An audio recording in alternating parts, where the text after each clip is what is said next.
نقلة نوعية في الحرب الإقليمية الصامتة في الشرق الأوسط. ليه حرب إقليمية صامتة؟ لأنها حرب لا بتنتهي ولا الأطراف اللي فيها عايز توصل لاتفاقات، وكل يوم والتاني فيها عمليات. مفيش جيوش بتحارب بعض بدبابات رايحة جاية أو احتلال مناطق جغرافية، ولكن الحرب لا تهدأ. إسرائيل النهاردة أثبتت للجميع إن عندها أرقام وبيانات وتفاصيل عدد كبير جدا من رجالات ومقاتلين حزب الله. وإسرائيل عارفة سر تقريبا محدش يعرفه غيرها هي وأعضاء الحزب، إنه يبدو أن قيادات الحزب المختلفة في مراتب معينة تنظيمية وعسكرية، كل واحد فيهم الحزب مديله جهاز بيجر. تقول لي بقى ايه البيجر ده يا ابو حميد؟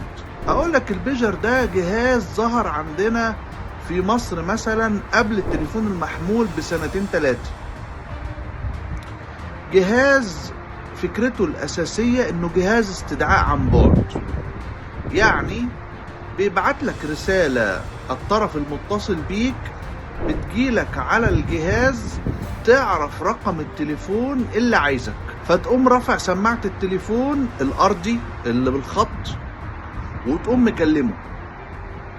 فلو هنفترض انه الطرف هو قيادة حزب الله وعايزة مثلا المجاهد المناضل الحاج أبو حمدية مثلا، فبتتصل بيه على البيجر، فهو يعرف انه الحزب عايزه، فيكلم الحزب على الرقم اللي متصل بيه على خط أرضي، وبالتالي يبقى عملية اتصال إلكترونية، ولكنها في نفس ذات الوقت عبر خطوط سلكية ممدودة في الأرض، فصعب إسرائيل توصل وتعرف الناس دي بتقول إيه لبعض.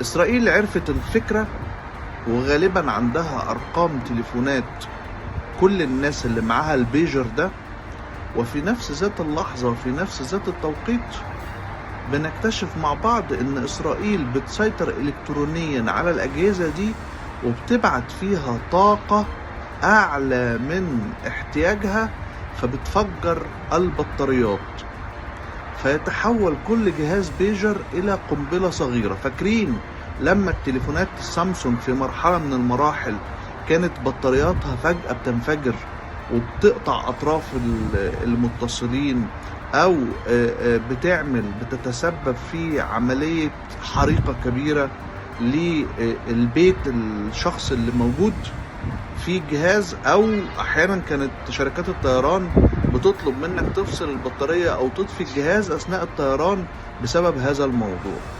يبدو ان الاسرائيليين استخدموا نفس الفكرة في تحويل البطاريات الى قنابل، وتحويل اجهزة البيجر وممكن بعد كده اجهزة التليفون المحمول الى قنبلة.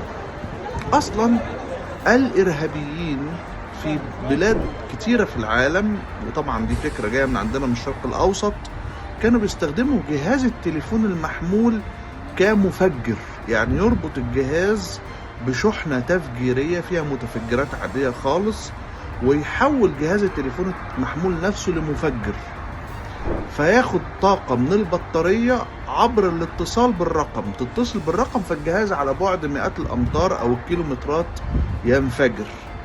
إسرائيل واضح إنها عكست الفكرة وطورتها شوية، معرفش باستخدام بقى تكنولوجيا حديثة مدخلة سوفت وير على أجهزة البيجر دي، مسيطرة على أجهزة البيجر دي كلها على بعض. بس هنتكلم على مئات إذا ما كانش آلاف الاشخاص اللي كلهم بيهرعوا دلوقتي للمستشفيات علشان بيتعالجوا بسبب انفجار هذه الاجهزة.